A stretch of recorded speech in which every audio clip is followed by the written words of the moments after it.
Merry Christmas and Happy New Year from the Chennai Silks. Let the celebrations begin.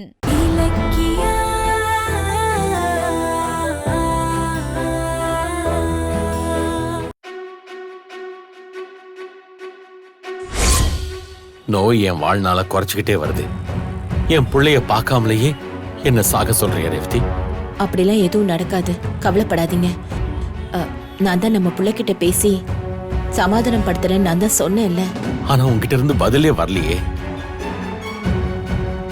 Revathi. இதுக்கு மேல என்னால பொறுமையா இருக்க முடியாது. உடனே நம்ம பையனை காட்டு. நான் அவன் காலில் விழுந்து என் பாவத்தை கழுவணும்.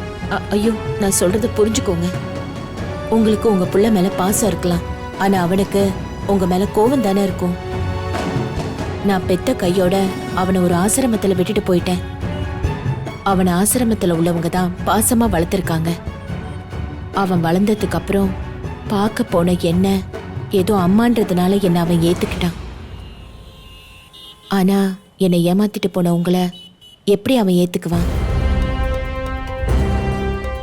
தான் ஆசிரமத்துல வளர்றதுக்கு காரணமே தன்னோட அப்பா தான்னு அவனுக்கு கோவம் அதிகமா இருக்காதா? அதனாலதான் அவனுக்கு பக்குவமான விஷயத்த சொல்ற வரைக்கும் கொஞ்சம் பொறுமையா இருங்கன்னு தான் சொல்றேன். நாம 2 பேருமே உயிரோட இருக்கும் போது நம்ம புள்ள யாருமே இல்லாத மாதிரி ஆசிரமத்துல வளர்ந்திருக்கானே, அத நினைச்சு என் கண்ணே கலங்குது. ஆமா, அந்த ஆசிரமம் எங்க இருக்குன்னு சொல்லு. அவங்கள பார்த்து நான் கையெடுத்து கும்பிடணும். சொல்லு ரேவதி. அது வந்து நம்ம பையன் ஆசிரமத்துல வளர்ந்தவன்னு எல்லாரும் வெளியே ஒரு மாதிரி பாக்குறாங்கன்னு அத பத்தி நான் அவன்கிட்ட சொல்லல. இப்ப எதுக்கு அது, விட்டுருங்க. ஆனாலும் நம்ம பிள்ளைய வளர்த்து உன் கையில கொடுத்த அந்த ஆசிரமத்துக்கு நாம எப்பவுமே நன்றியோட இருக்கணும். ஒரு நிமிஷம்.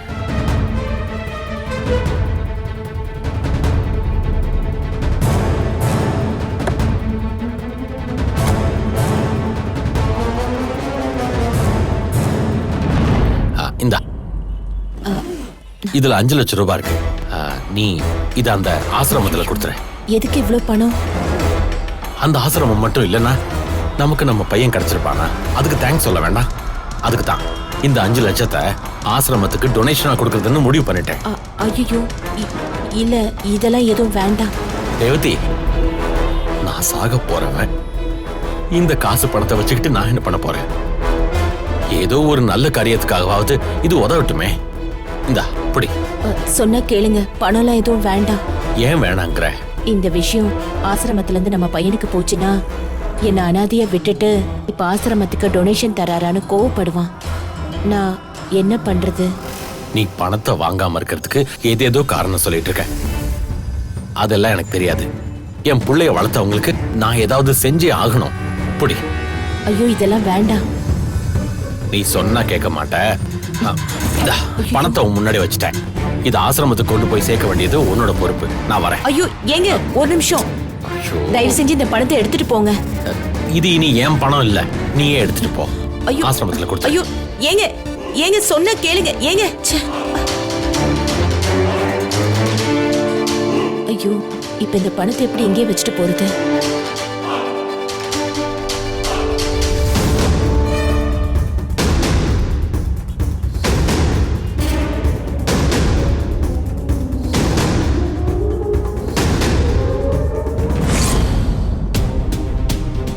நான் வேண்டான்னு எவ்வளவு சொன்னதுக்கு அப்புறமும் இந்த 5 லட்சத்தை என் குழந்தைய காப்பாத்தின ஆசிரமத்துக்கு கொடுத்துறேன்னு சொல்லி கொடுத்துட்டு போயிட்டாரு. அதான் பணத்தை யாருக்கும் கொடுக்காம வீட்டுக்குள்ள மறைச்சு வச்சிடலான்னு வந்தேன். இப்ப எனக்கு இந்த பணத்தை என்ன பண்றதுன்னு தெரியல இலக்கியா.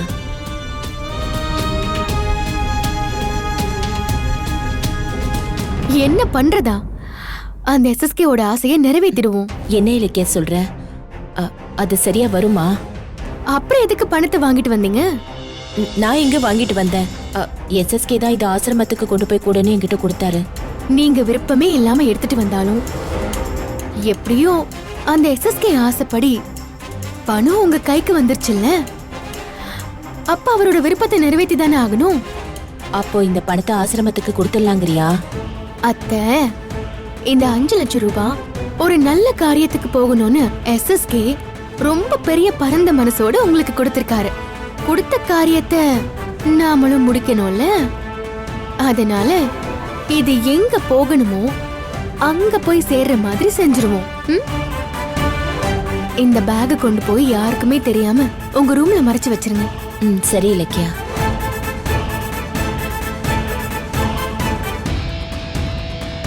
என்னது இது? அந்த எஸ்எஸ்கே ரொம்ப ஸ்பீடா இருக்காரு.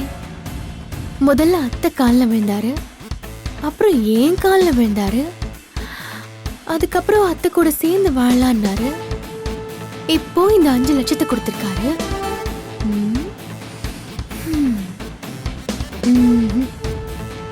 அதிவேகம் ரொம்ப ஆபத்தாச்சு. எஸ்எஸ்கே அத்தை மேலயும் அவங்க பையன் மேலயும் காட்டுற பாசம் நிஜம்தானா?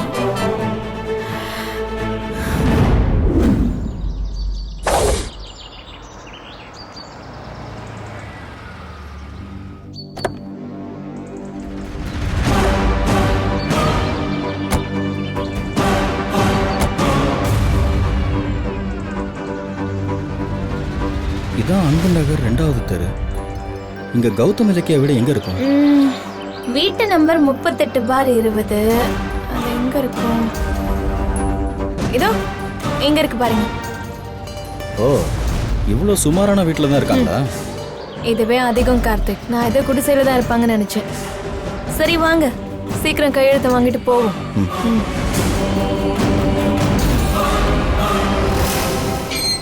அம்மா, ஜானகி அத்தை எங்க காணோம்? காய்கறி தானே வாங்க போயிருக்கா. அம்மா, எஸ்எஸ்கேவோட பணம் பத்திரமா இருக்குல்ல? ஏன் பெட்ரூம்ல மறைச்சுதான் வச்சிருக்கேன். சரி இருக்கட்டும். இன்னைக்கு அந்த பணத்தை கொண்டு போய் ஆசிரமத்துல கொடுத்துருவோம். சரி இலக்கியா.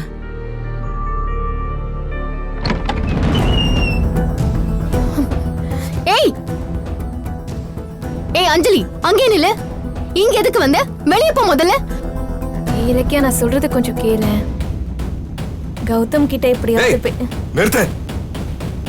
யாருகிட்ட உள்ள வந்தீங்க? நான் டென்ஷன் ஆகுறதுக்குள்ள ஓடி போயிடுங்க.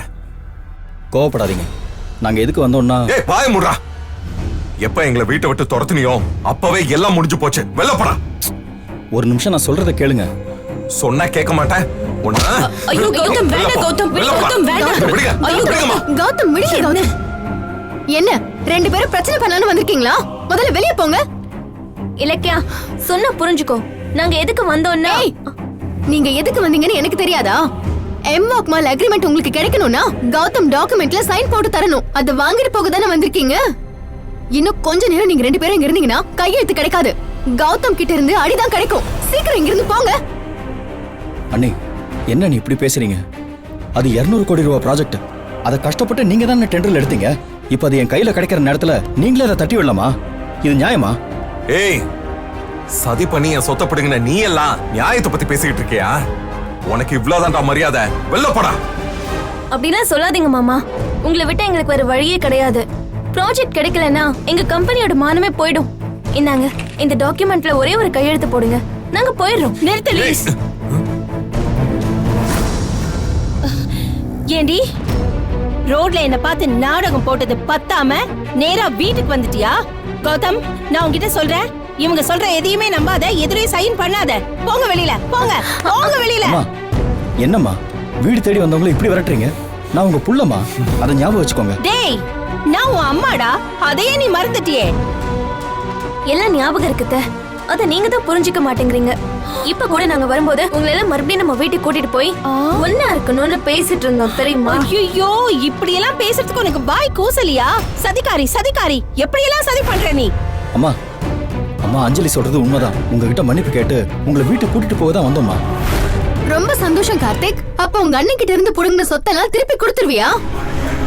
முடியாதுல்ல. உங்க பிளான் என்னன்னு எங்களுக்கு எல்லாம் ஒன்னும் தெரியாமல்ல. வெளிய போங்க. அண்ணா, நடந்தது பேசி பிரயோஜனம் இல்லை. இப்போ நீங்க சைன் பண்ணலன்னா ப்ராஜெக்ட் எஸ்எஸ்கேக்கு போயிடும்ண்ணே. நீங்க தான் எங்களை காப்பாற்றணும். நீங்க உருவாக்குன கம்பெனிக்கு ப்ராஜெக்ட் கிடைக்கலன்னா எல்லாரும் கிண்டலா பேசுவாங்கண்ணே. இதுல ஒரு கையெழுத்து மட்டும் போடுங்கண்ணே. என்னங்கண்ணே? கௌதம், கௌதம், நான் சொல்றதை கேளு. இதுல எல்லாம் நீ கையெழுத்து போடாத. போட்டா அடுத்த நிமிஷமே இவங்க சுயரூபம் வெளியில வந்துரும். இத்தனை நாளா உயிரோட இருக்கோமா இல்லையான்னு கண்டுக்க மாட்டாங்களா? இப்ப வீடு தேடி வந்திருக்காங்கன்னா என்ன அர்த்தம்? எல்லாமே காரியத்துக்காக தான். யோசிக்காதீங்க மாமா, நீங்க சைன் பண்ணுங்க. நாங்க வேணா உங்களுக்கு செலவுக்கு பணம் தரோம். பாவம், நீங்களும் பணம் இல்லாம கஷ்டப்பட்டுட்டு இருக்கீங்க. நாங்க கொடுக்கிற பணத்தை வச்சு சந்தோஷமா இருக்கலாமே. அடிப்பாவே. ஆமாம்மா, ப்ராஜெக்ட் கிடைக்கிறதுக்காக 2-3 லட்சம் செலவு பண்றதுல தப்பு இல்லை. நாங்கள் பணம் கொடுத்துட்றோம். எப்படி என்கிட்ட இருந்து பல கோடி ரூபாய் சொத்தை பிடிங்கிட்டு இப்ப சில லட்சங்களை பிச்சையா போடுறீங்களா? எத்தனை கோடி கொடுத்தாலும் நான் சைன் பண்ண மாட்டேன். வெளில போ. போங்க. ஐயோ மாமா, அப்படி சொல்லாதீங்க மாமா. உங்க கால்ல வேணா விழறேன். ஏய், எழுந்திரு. முடியாது. நீங்க கையெழுத்து போட்டு தான் நான் எந்திரிப்பேன். என்ன பண்றா இவ? என்ன இவ? அண்ணா ப்ளீஸ்ண்ணே, ஹெல்ப் பண்ணுங்கண்ணே. டேய், 2 பேரும் எழுந்திரீங்க. உங்க பித்தலாட்டத்துக்குலாம் நாங்க மயங்க மாட்டோம். கௌதம், சைன் பண்ணாதேனா பண்ணாத. மாமா, அத்தை பேச்செல்லாம் கேட்காதீங்க. தயவு செஞ்சு சைன் பண்ணுங்க. ஐயோ, வேண்டாம் கௌதம், இவங்க 2 பேரும் தெளிவா நடிக்கிறாங்க. டாக்குமெண்ட்ல நீங்க சைன் பண்ணாதீங்க. சொல்லுங்க கார்த்திக். அண்ணா, என்ன இருந்தாலும் நான் உன் தம்பி இல்லையா? தம்பி வளரணும்னு ஒரு அண்ணன் ஸ்தானத்துல இருந்து யோசிச்சு பாருங்கண்ணே. Please sign பண்ணுங்கண்ணே.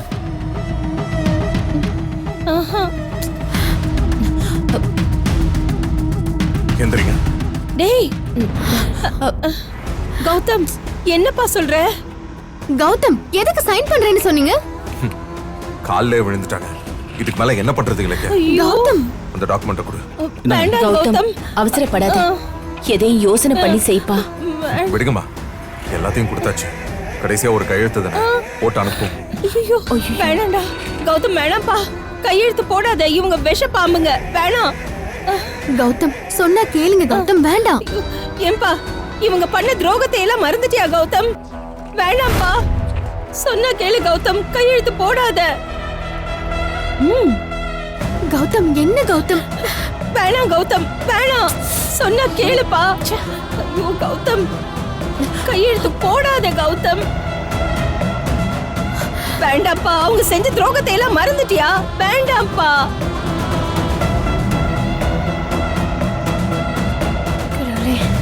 ஐயோ கௌதம். கௌதம், இந்தாடா, சைன் பண்ணிட்டேன். ரொம்ப தேங்க்ஸ்ண்ணே. மாமா, நாங்க இதை மறக்கவே மாட்டோம் மாமா. பாத்தியா இலக்கியா, மாமாவுக்கு எப்பவுமே எங்க மேல தனி பாசம் தான். இனி எங்களுக்கு இந்த ப்ராஜெக்ட் கிடைச்சிரும். கை கொடு, கை கொடு. ஐயோ, என்னாச்சு? இங்க பாரு அஞ்சலி.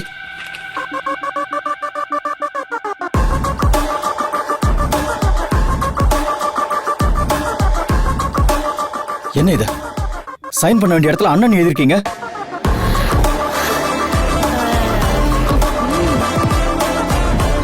ஆமா, இத்தனை நாளா என்ன பார்த்து நீ அண்ணன் இல்லன்னு சொன்ன வாயால இப்ப வார்த்தைக்கு வார்த்தை அண்ணா அண்ணான்னு கூப்பிட்ட. அதான் நான் யாருன்னு எப்போ உனக்கு ஞாபகம் இருக்கணும்னு அண்ணன்னு சைன் போட்டேன். எங்க அது கூட? காட்டு காட்டு. அப்பா சூப்பர். இங்க பாரு, இது நல்லா இல்ல. இப்படி சைன் பண்ணா டாக்குமெண்ட்ஸ் எல்லாத்தையும் தெரியாதா உனக்கு? தெரிஞ்சுதான் தம்பி செஞ்சேன். நீ நீட்டுற இடத்துல எல்லாம் கையெழுத்து போடுறதுக்கு நான் என்ன முட்டாளா? அஞ்சலி, இவன் நம்மள ஏமாத்துறான். நமக்கு ப்ராஜெக்ட் கிடைக்க கூடாதுன்னு வேணும்னே டாக்குமெண்ட்ல அண்ணன் எழுதியிருக்கான். டேய், என்ன நம்ப வச்சு ஏமாத்திட்டல, உன்னை கொல்லாம விட மாட்டேன்டா. கார்த்திக், என்ன பண்ற? ஐயோ, விடா.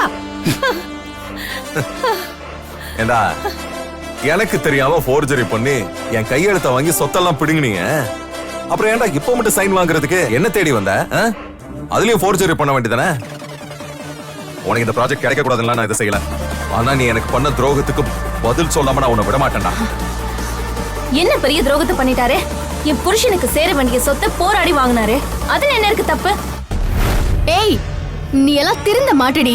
உன் கேவலமான புத்தி உன்னை விட்டு போகவே போகாது. போடி வெளிய. டே கார்த்தி, டாக்குமெண்ட்ல நான் எழுதின இந்த அண்ணங்கிற வார்த்தை நீ திருந்துற வரைக்கும் உன்னை தூங்க விடாதுடா. கிளம்பு போ. அண்ணன் எழுதிட்டா நீ அண்ணன் ஆயிடுவியா? அத கூட அண்ணன் ஒரு தடவை இல்ல 1000 தடவை எழுதினாலும் நீ எனக்கு என்னைக்குமே அப்பா அம்மா இல்லாத அனாதை தான்டா. என்னடா ஜானகி, இங்க வா, நீ சும்மா இரு. தயவு செஞ்சு 2 பேரும் கிளம்புங்க இங்க இருந்து. அது சொல்றதுக்கு நீ யாரு?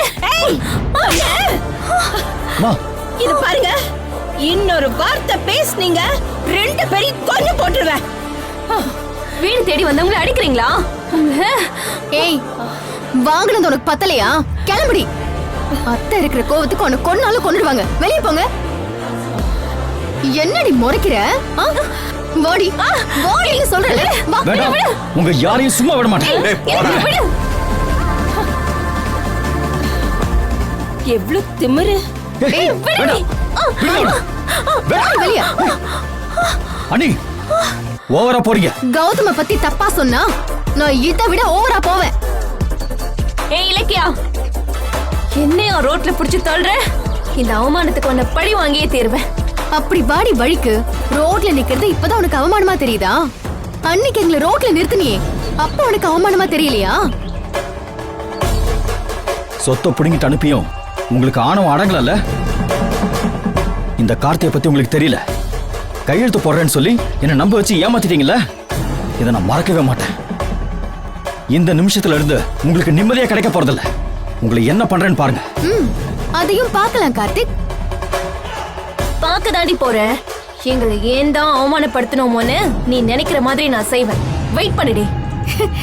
இங்கே வெயிட் பண்ணுமா இல்ல வீட்டுக்குள்ள போய் வெயிட் பண்ணுமா? வாங்க கார்த்திக். ச்சே.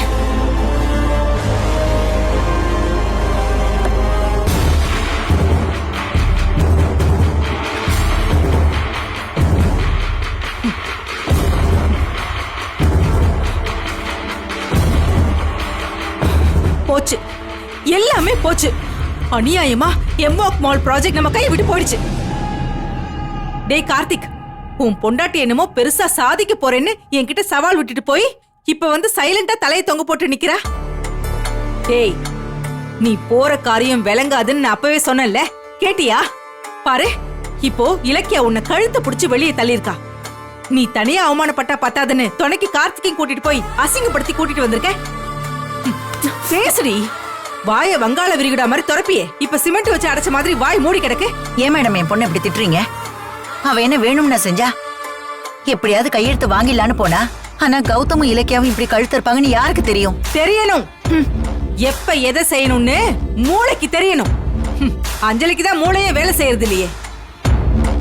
சரிங்க மேடம், அவளை விடுங்க. உங்க மூளை தான் நல்லா வேலை செய்தே. நீங்க போய் கையெழுத்து வாங்கிட்டு வர வேண்டியதானே? அதுக்கு உன் பொண்ணு விட்டாதானே? நான் தான் சைன் வாங்கிட்டு வருவேன் அப்படியே குதிச்சாளே. புத்திக்கு தகுந்த மாதிரி தானே ரிசல்ட் இருக்கும். அத்த, அஞ்சலி மேல எந்த தப்பும் இல்ல. எப்படி இருந்தாலும் கௌதம் கிட்ட சைன் வாங்கினா தானே நமக்கு இந்த ப்ராஜெக்டே கிடைக்கும். அதைத்தான் அவ்வளவு செஞ்சா. ஆனா கையெழுத்து போடுற மாதிரி போட்டு எங்களை ஏமாத்தின கௌதம சொல்லணும். ச்சே, எங்களை நம்ப வச்சு அசிங்கப்படுத்திட்டான். நாங்க ரெண்டு பேருமே வெக்கத்தை விட்டு அவன் கால்ல விழுந்து கெஞ்சணும். அதுக்காகவாவது எங்க மேல இரக்கம் காட்டியிருக்கலாம். ஆனா அந்த கௌதம் சரியான கிரிமினல் நிரூபிச்சிட்டான். ஏய் நிறுத்துடி. எப்ப கெஞ்சணும் எப்ப மிஞ்சணும்னு தெரிஞ்சாதான் காரியத்தை சாதிக்க முடியும். சொத்து, கம்பெனி, வீடுன்னு எல்லாத்தையும் பிடிங்கிட்டு கௌதமியும் இலக்கியாவையும் நம்ம வெறும் கையோட துரத்தி இருக்கோம். அந்த கோவம் அடங்குறதுக்குள்ள அவங்க கிட்ட போய் டாக்குமெண்ட் நீட்னா கையெழுத்து போடுவாங்களா? அதான் சேர்த்து வச்சிருந்த மொத்த ஆத்திரத்தையும் உன் மேல இறக்கி வச்சிருக்காங்க. அப்ப பொறுப்பை உங்ககிட்ட ஒப்படைச்சிருந்தா நீங்க கையெழுத்து வாங்கிருப்பீங்களா? முதல்ல பொறுப்பை என்கிட்ட ஒப்படைச்சிட்டு அப்புறம் கேள்றி. உனக்கு எம்வாக் மால் ப்ராஜெக்ட் வாங்கணுங்கிறதெல்லாம் ஆசை இல்ல. என்ன ஆபீஸ்க்கு போக விடாம தடுக்கணும். அதுலதான் உன் மொத்த கவனமும் இருக்கு. என்ன கார்த்திக்? அப்புறம் எப்படி கௌதம் கையெழுத்து போடுவான்? கழுத்தை புடிச்சுதான் வெளியே தள்ளுவான். அத்த, என்னத்த பேசுறீங்க? காலை பிடிக்கிறதா கடைசி ஆயுதம். அதையே நாங்க செஞ்சிட்டோம். அதுக்கு மேல என்ன செய்ய சொல்றீங்க? காலை பிடிக்கிறதுக்கு பதிலா உன் பொண்டாட்டி பாய்சனை வாங்கிட்டு போய் சைன் பண்ணலனா குடிச்சிடுவேன்னு மிரட்டி இருந்தா கௌதம இலக்கியாவும் பயந்து போய் டாக்குமெண்ட்ல கையெழுத்து போட்டு அனுப்பியிருப்பாங்க. இந்த ஐடியா கூட உங்களுக்கு தெரியலையே. ஈஸியா முடிய வேண்டிய விஷயத்தை இப்படி சிக்கலாக்கி வச்சுட்டு இப்ப என்கிட்ட வந்து என்ன பண்றதுன்னு கேட்டா நான் என்ன பண்ண முடியும்? இங்க பாரு கார்த்திக், இந்த மாதிரி பெரிய மேட்டர்ஸ்க்கெல்லாம் என்கிட்ட ஐடியா கேட்டிருக்கணும். அதை விட்டுட்டு அஞ்சலியை நம்பி போனா இப்படிதாண்டா அவமானப்பட்டு வந்து நிக்கணும். ஏய் அஞ்சலி, சவால் விடுறதுக்கு வாய் மட்டும் இருந்தா போதும். ஆனா சாதிக்கிறதுக்கு சாமர்த்தியமும் புத்திசாலித்தனமும் வேணும். இந்த பைரவி இல்லாம எந்த காரியமும் நடக்காதுன்னு இப்பவாவது புரிஞ்சுக்க.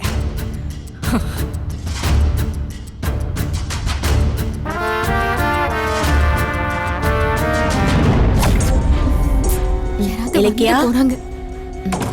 போலாமா? அத மறைச்சு கொண்டு வாங்க. ஷோ, என்ன இலக்கியா நீ சீக்கிரம் எடு. இருக்கு.